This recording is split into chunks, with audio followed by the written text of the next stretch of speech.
This is our league, and this is your league. From the 55-yard line on CFL America Radio and the Sports History Network.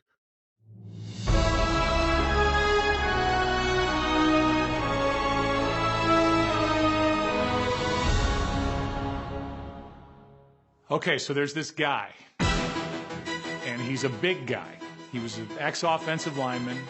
Then he became a head coach in the NFL for the Oakland Raiders. He wore a lot of bad 70s clothes, and he was the head coach of this team. It was just a hit-you-in-the-mouth, crazy football team.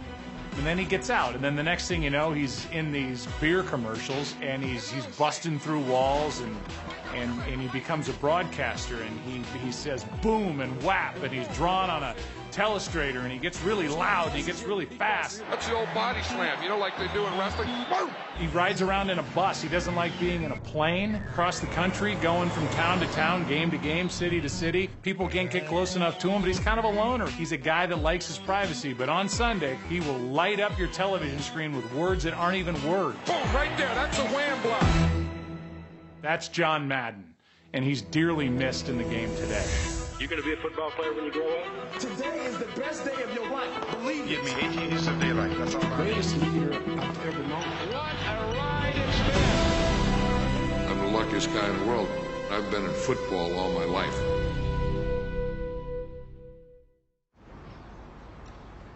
Behind John Madden's office in Pleasanton, California, is an old Raider blocking sled. The core of it was football. To me, this is where it all starts. You see the, seven-man sled. It's the greatest game in the world. Hitting a seven-man sled, that's the first thing they do. So that would get rid of all hangovers. Football has been my life, and it's given me so much. When you call that snap count, you should hear one, boom. Now, playing is the best thing. Coaching is the next best thing. When you're coaching, you're just standing out here, you can ride this thing all day. But when you can play it for a while and then go on with your life's work and it's still football, you're the luckiest guy in the world. Down, set, ready, 100, 200. I do boom, right. And then you can just ride it the whole thing. Okay, back defense! Back into John Madden hasn't had one football life. He's led several of them. For a decade, he held the whistle in Oakland and coached the Raiders to their first Super Bowl win. He held a mic for 30 years and won 16 Emmy Awards as a broadcaster.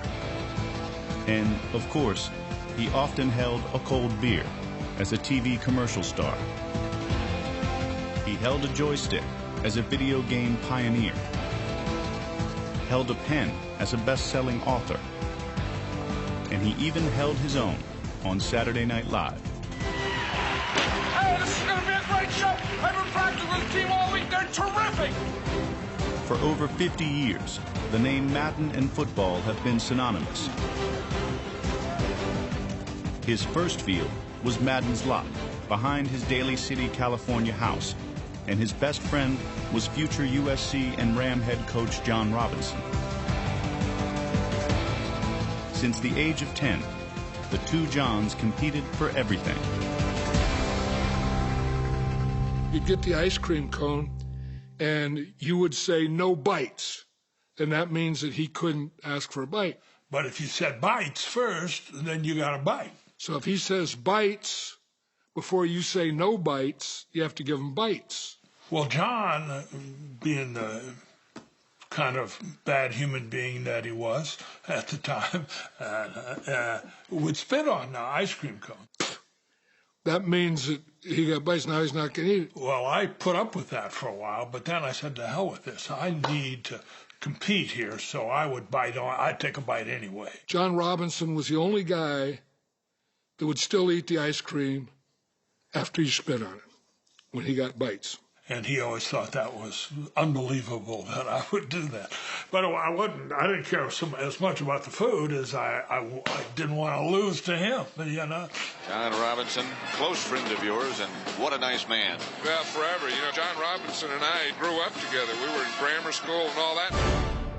We were going to be the two greatest players that ever lived.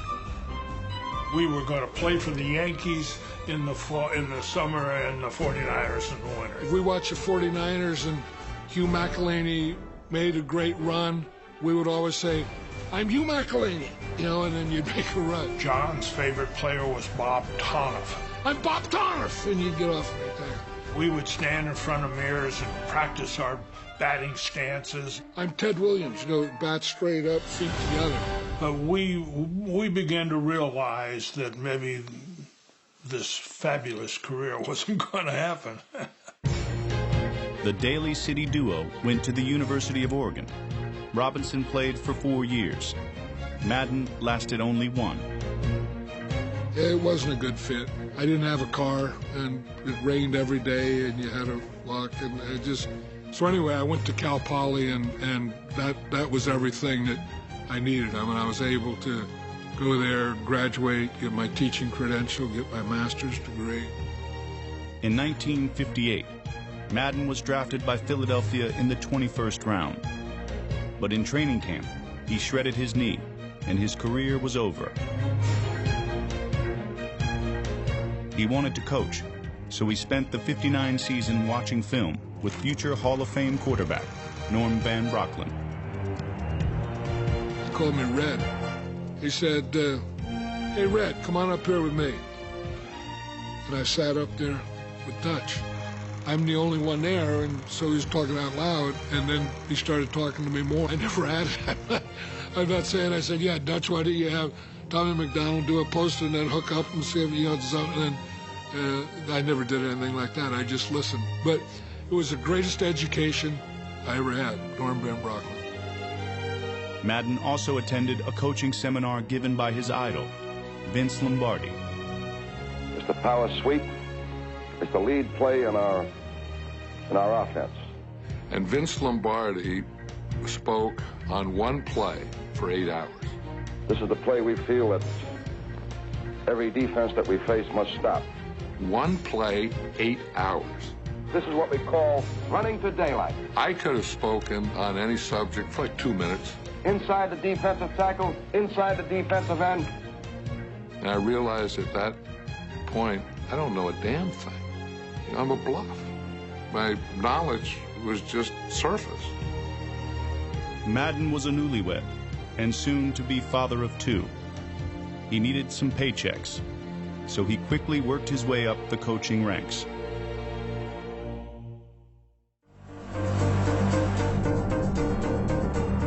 John Madden's coaching career began in 1960 at Hancock Junior College. 4 years later, he went to San Diego State, where he learned a new pass offense from future NFL head coach Don Coryell. Raiders boss Al Davis was impressed by Madden's rise. In 1967, Davis hired him as linebackers coach. We can also sometimes, on 1st and 10, run a strong dog or a red dog. In Madden's first season, he matched wits with his idol, Vince Lombardi, in Super Bowl II. Oakland lost. 2 years later, the Raiders lost head coach John Roush, who abruptly left for Buffalo. Al came in and talked to everyone and said, "Look, I'll talk to any one of you after the draft is over about being the head coach." Davis had his eye on Baltimore Colts defensive coach Chuck Noll. So Chuck got the job with the Pittsburgh Steelers. So now I'm thinking, Al had a guy that I think was Chuck, and now he doesn't have a guy. So if he doesn't have a guy, and why not me? Davis agreed, and at age 32, Madden became the youngest head coach in the NFL. He was just good for me. He was just great. He was a great coach, a great teacher. He was great with players. He wanted to win, and he believed in the Raiders. He believed in silver and black. We have a fine veteran football club, but our job is going to be to take the people that we've drafted, to develop them, and someday they're ready to play and be a very good Oakland Raider. All right, way to go, Herbie. Lombardi kind of liked Patton. And I could see a John Madden looking at Lombardi and looking at Patton and saying, "Oh, I'll take the best out of him and the best out of him, and then I'll leave a whole bunch behind." So he left the Lombardi behind and went into the Madden, which was perfect for his team. I admired all those guys, but if I would have tried to be like any of them, I would have been a phony. Now, there's nothing that is worse than a phony, because players will see through a phony. You don't have any longevity. Now, if you're going to have longevity, you better be yourself. And you better be yourself every doggone day. Let's start off and stay after the whole game. Madden let the Raiders be the Raiders. Gone was the dress code and the never sit on your helmet rule. I'll be myself, and you guys can be yourselves. The last thing I'd say when I was coaching Raiders before we went out on the field is, don't worry about the horse being blind, just load the wagon. You don't worry about anything else. You just go whip the other team. You know, I only had 3 rules, and one was be on time. Don't be late for meetings. Pay attention. He was a stickler on that. Play like hell when I tell you to. You play hard when I tell you to. You know, you have to wear a necktie or something on the airplane. You know, that's never won a game. And he never had a superiority approach to it. We're all kind of down in the dirt here, and like in Madden's backyard, and this is how we're going to do it. He knew that some guys needed a kick in the butt. Otto, you dumb quit holding. Madden learned that a pat on the back worked too. As a coach, you know, when you yell at me, that doesn't do any good. And he looked at me and said, "Art, don't be so sensitive." Out of nowhere, don't be so sensitive. But I was a sensitive person. And you know what? Never yelled at me again. NFL officials, however, were rarely spared. What the hell are you trying to do? You ever called one on them? Sometimes as a coach, you just had to yell. You jerk! You big jerk! It was easier to yell at officials than it was to players. You don't call. Yeah, you! He was what you want in a football coach. You want a guy who's going to let his players play, let his players beat themselves, and fight for them. Sometimes you got to let the horses run wild. And that's what John would do, let the horses run wild. Here come all the Raiders! Holy Toledo! It's a free-for-all!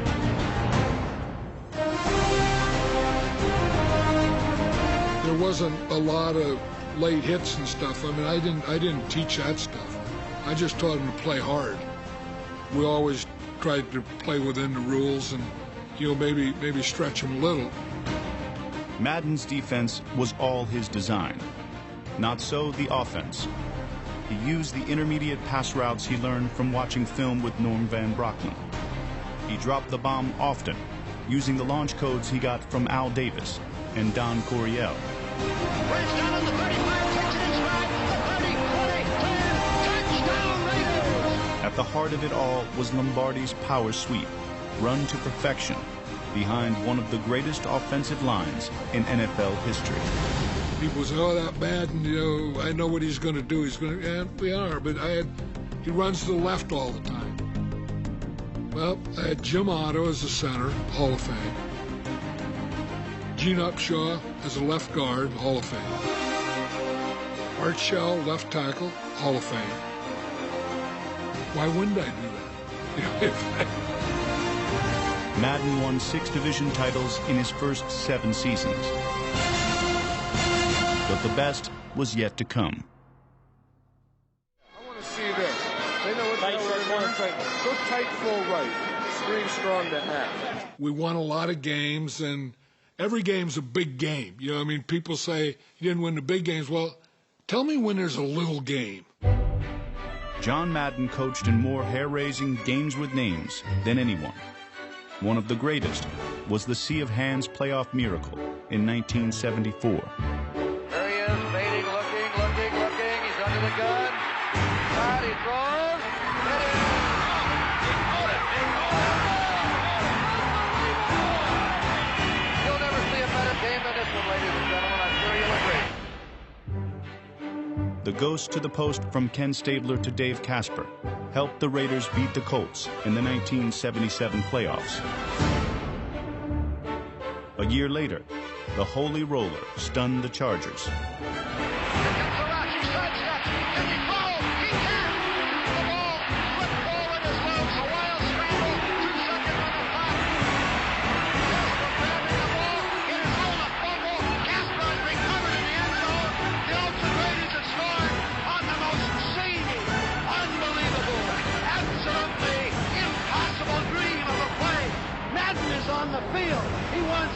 It's real. They said yes. Get your big butt out of here. He does. In Madden's most controversial game with a name, he lost, thanks to the immaculate reception. Back goes Bradshaw. He's looking. He's in trouble back there. He rolls out to the right. He throws deep, and it is batted away.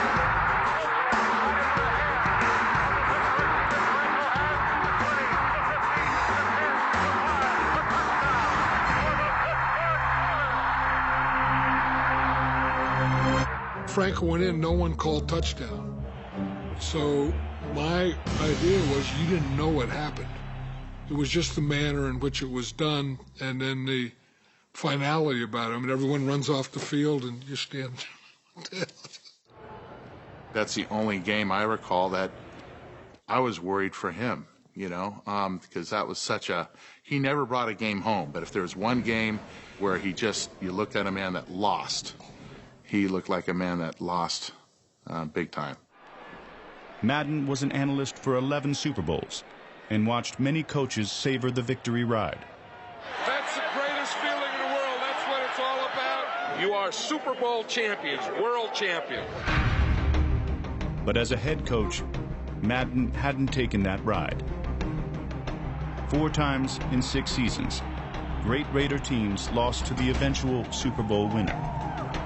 You'd be disappointed, but doggone, you know, we're close. We're good. We're good. We're as good as they are. In 1975, Madden hired John Robinson as running backs coach. He hoped that Robinson could help Oakland finally make a Super Bowl. Instead, the Raiders lost their 5th championship game. You just keep pounding on the door, and the door will eventually collapse. We're going to keep pounding on that door, and that damn door is going to collapse. Some thought that Madden couldn't win the big one, and that Al Davis was the real coach of the team. The last thing we want to do is make excuses. But, yeah, my name's John. A hell of a time, I know, but anyway, John thinks that... Just shows stupidity. Al made sure of the thing Al was supposed to make sure of, and John made sure of the things that he was supposed to take care of, which was the field. Anything that I ever wanted that had to do with football, you know, he supported me. It was a perfect situation. It was a perfect thing for me. After 1 season in Oakland, Robinson left for USC. As for the other John, he was about to make history. There gets to be a point in every game where you eliminate the outside. When you get closer to the game, the circle narrows, and then it gets to a point where it's just us against them. The toughest them was Pittsburgh. Oakland lost to them 3 times in the playoffs. 1976 would be different.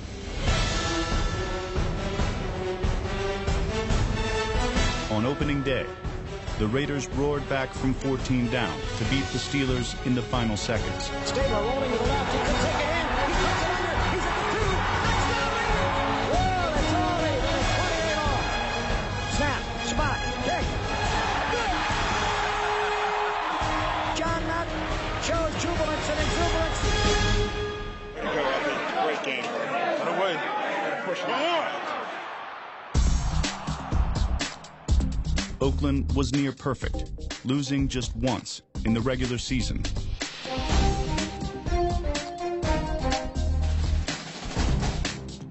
In the playoffs, they trailed the Patriots by 4, with 14 seconds left. Stabler rolling to the left. He's going to go.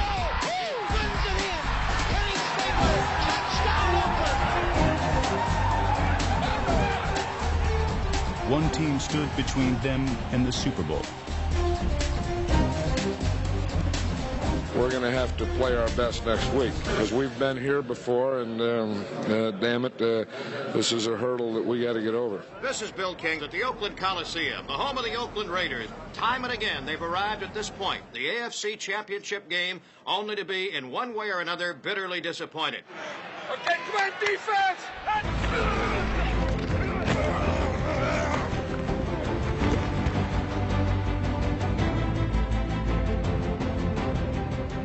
The Raiders dominated from start to finish. Stabler play fakes, drops back. Here comes the rush. He gets rid of it. Langston, touchdown Raiders. Here comes a blitz by him, but he throws. Touchdown Raiders.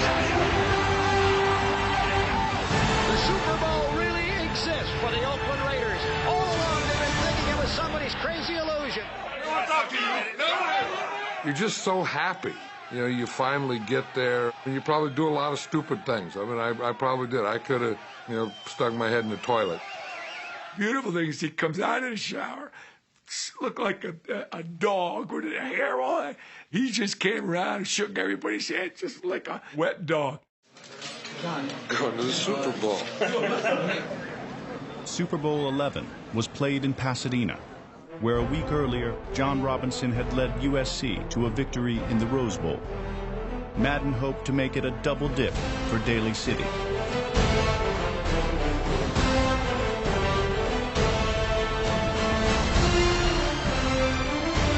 First, Madden unleashed Lombardi's power running game. He followed it up with Air Coryell passes to MVP Fred Biletnikoff.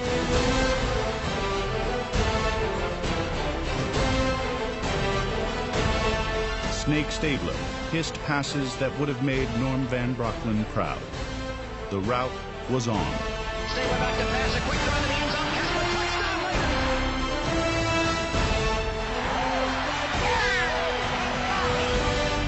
Raiders. Oakland hammered home the victory with Madden's new 3-4 defense installed that year. For the first time ever, the Raiders were Super Bowl champions.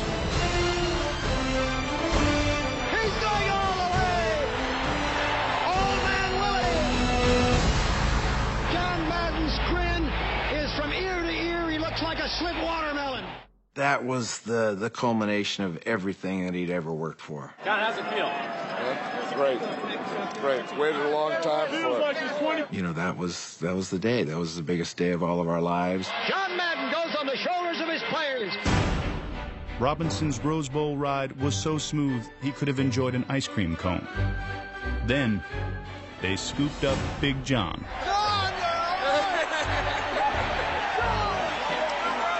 There was a cameraman on the ground, and he was taking the shot up, and he didn't move. And my guys who were carrying me off didn't see him, and they tripped. It was like the building that wasn't built correctly. John started moving in one direction, and you ain't stopping 300 and some pounds. And it was like the London Bridge is falling down. You don't care. I mean, I don't care if I would have fell on my head. You're so happy that erases anything else. I never thought like, oh man, that's terrible. They carry me off the field, we'll all fall down. Don't even think about it. Robinson was in the locker room when Madden finally made it in. And I remember seeing him after, and his statement says, "Who would have thought two doofuses from Daly City would have this happen to him?" And I said, "Yeah, that's about it." We were Super Bowl champion, and they can never take it away from you. Maybe the fact that we'd chased it so long made it bigger to us. It was the greatest feeling in the world. There was nothing that can beat it.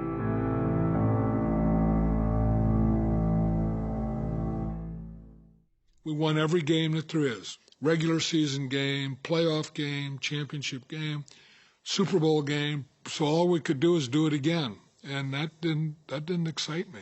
I've been here for 12 years with the Oakland Raiders and 10 years as a head coach. And those 10 years have been the happiest years of my life. I gave it everything I had. I don't have any more. I'm not resigning, I'm not quitting, I'm not doing anything. I'm retiring from football coaching, and I'm never going to coach again. I really didn't respect broadcasting then. I mean, I wasn't a big fan of broadcasting. CBS offered me a job, I don't know, 4 or 5 games, and I said no.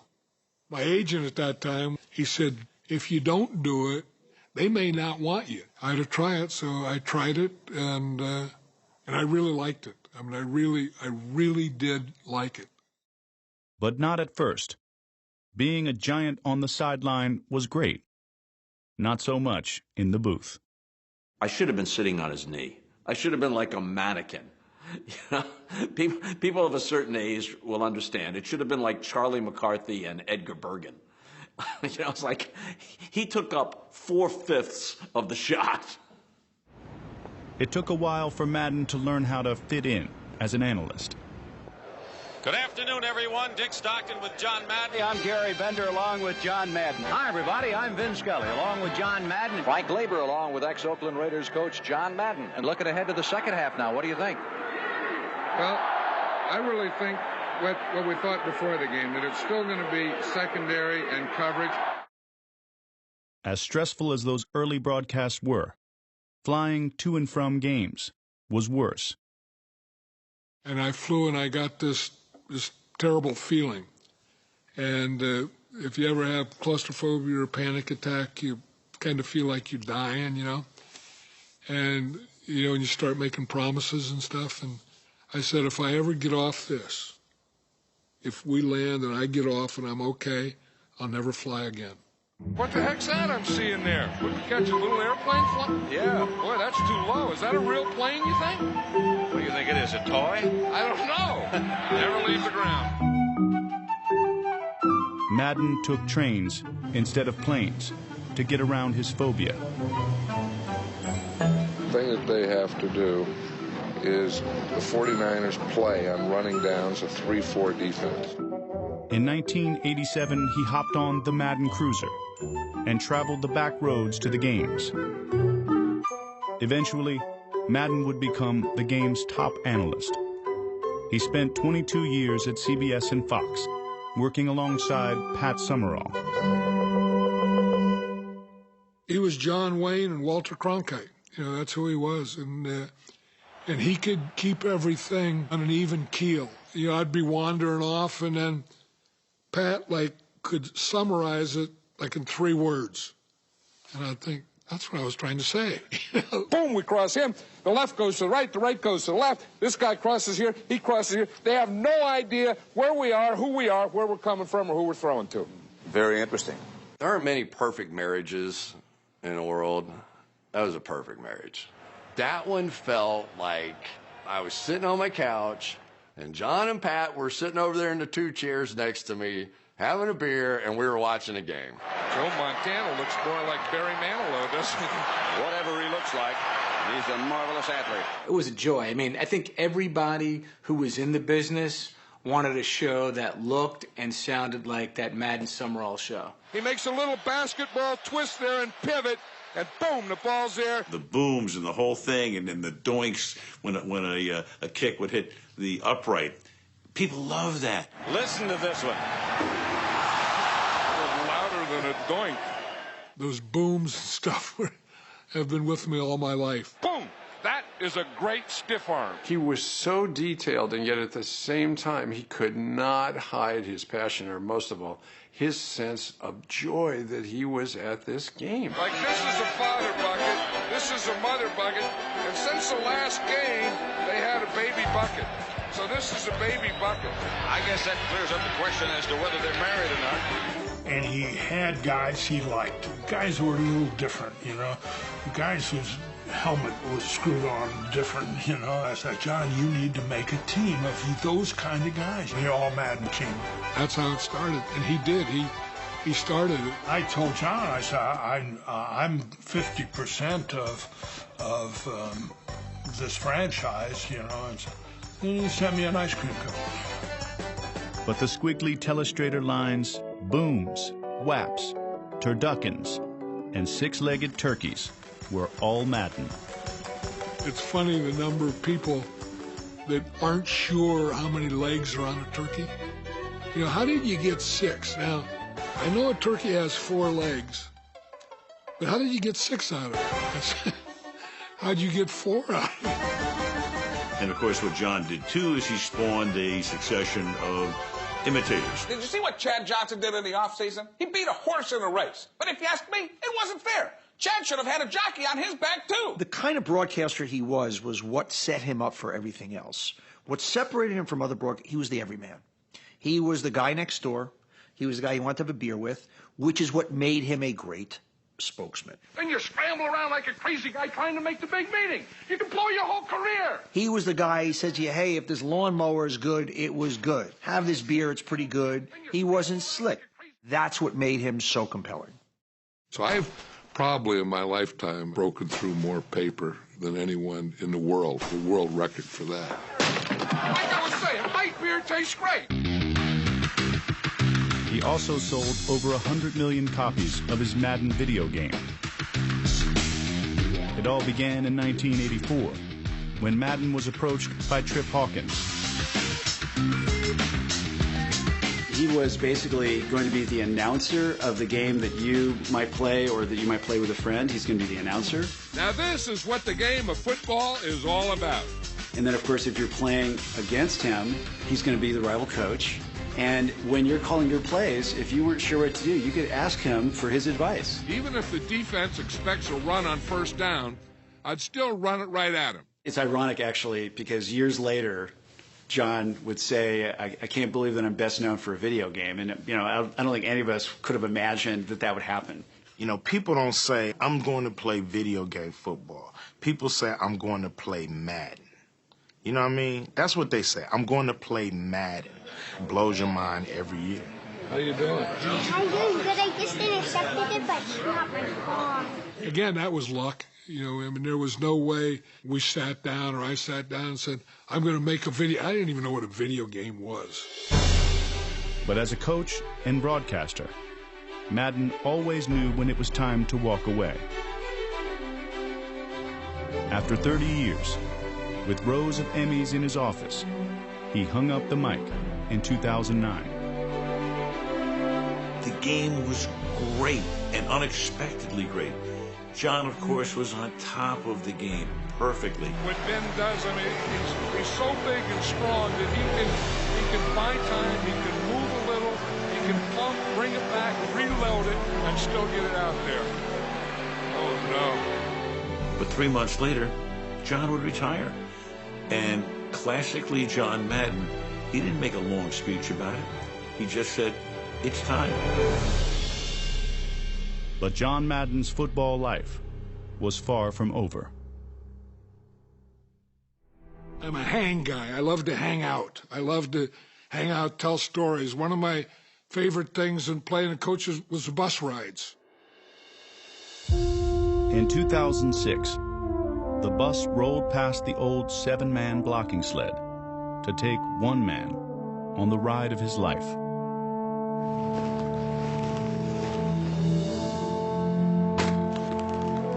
John Madden was heading to Canton to be enshrined in the Pro Football Hall of Fame.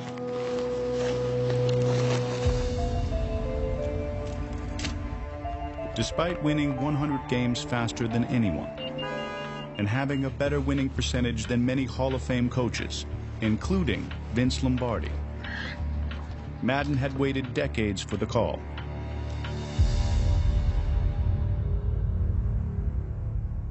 He just enjoyed the country, enjoyed the travel, enjoyed the mom and pop restaurants in small towns, whether it's Van Horn, Texas, or Lincoln, Nebraska, or just he loved that part of it.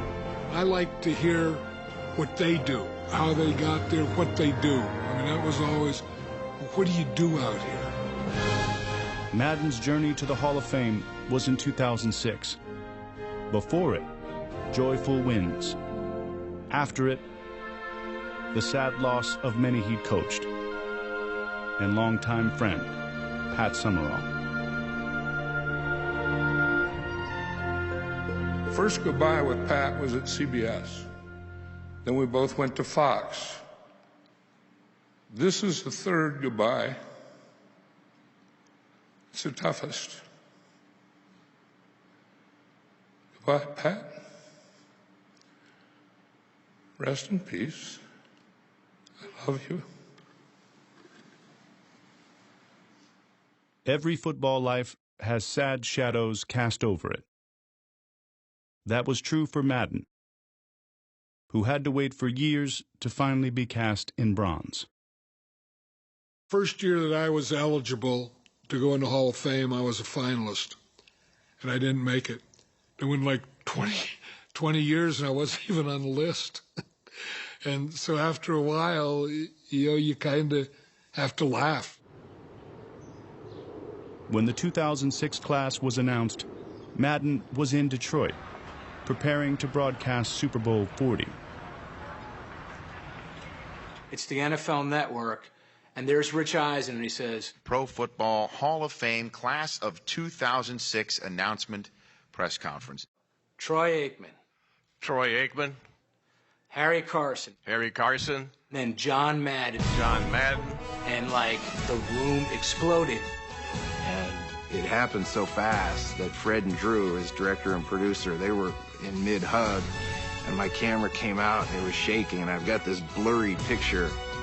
And I don't remember what I looked like or what happened, but I just had tingles all over me. We watched the NFL Network. They're going to announce it. And I said, they can't take this away. They can't say we're kidding. We want it back. You can't, fly to Hawaii. You can't have it. I said, no, we can't take it away. I said, hey. The cruiser finally arrived, but it went past the hall and out to the Canton airport. He walks on and takes the mic from the flight attendant and welcomes everyone. Yeah, welcome to Canton, everyone. This is the first time I've been on an airplane since 1970. I'm just so happy to have all of you here and being part of this. And I just want to say, just have fun. If you have any questions, if you have anything you need, don't ask me. Jim Otto sitting up there would say, I used to always tell the team, don't worry about the horse being blind, just load the wagon. Go get him. Welcome. Today is a very emotional and inspirational experience for me to present the great John Madden into the enshrinement in the Pro Football Hall of Fame. Today feels like the second time in my life that I'm being carried off the shoulders of others. Yet instead of off the field, it's into the Hall of Fame. And instead of 5 or 6 guys, today I ride in the shoulders of hundreds of friends, coaches, players, colleagues, family. And I just say this, I thank you all very much. This has been the sweetest ride of them all.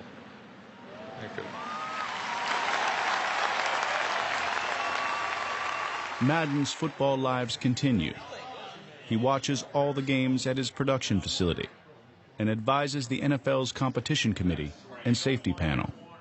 Just because I'm not actively broadcasting or actively doing that, I still love it. I'm still interested in it. I still want to know what they're doing. I still want to know why they do it. And the next thing that comes is you got shotgun, then you have to get shotgun runs. So when I do this, I'm always thinking about how can we make the game better between the safety issues and the rule issues. That keeps me pretty much involved. In the NFL, Madden will always be a part of the conversation, especially at night in the Hall of Fame. After all the people leave and the last guy closes the door, I believe that the busts talk to each other. Madden would share stories into the wee hours. But when it comes to his own lasting legacy, he's at a loss for words. I don't think about that. I don't think that's up to me. You know, I honestly don't think about that. I don't know. I don't know. We love John Madden. He was true to himself. He was true to the people that were around him. He cared about people. He loved people. He loved his players. He loved his family. And he only wanted the best for all of us. He was a Hall of Fame football coach. He was a gigantic television star. Why?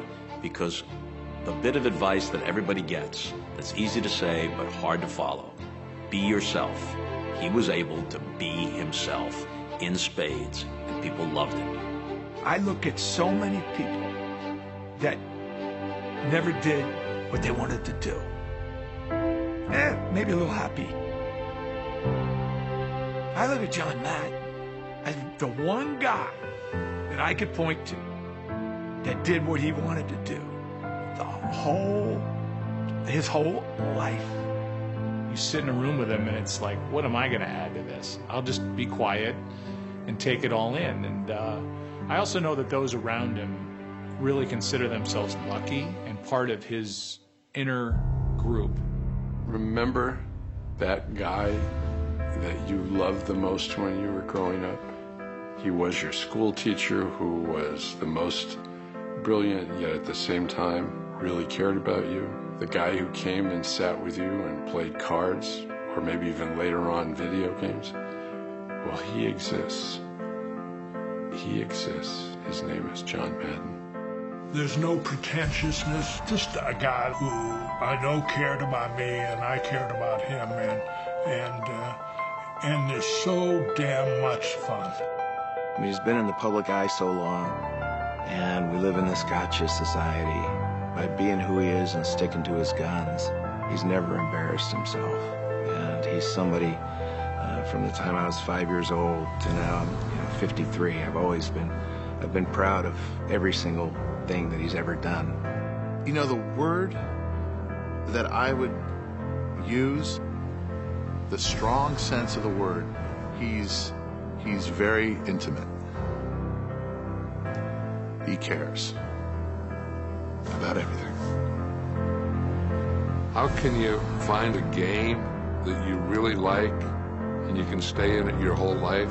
I mean, I'm so damn lucky that I was able to do that.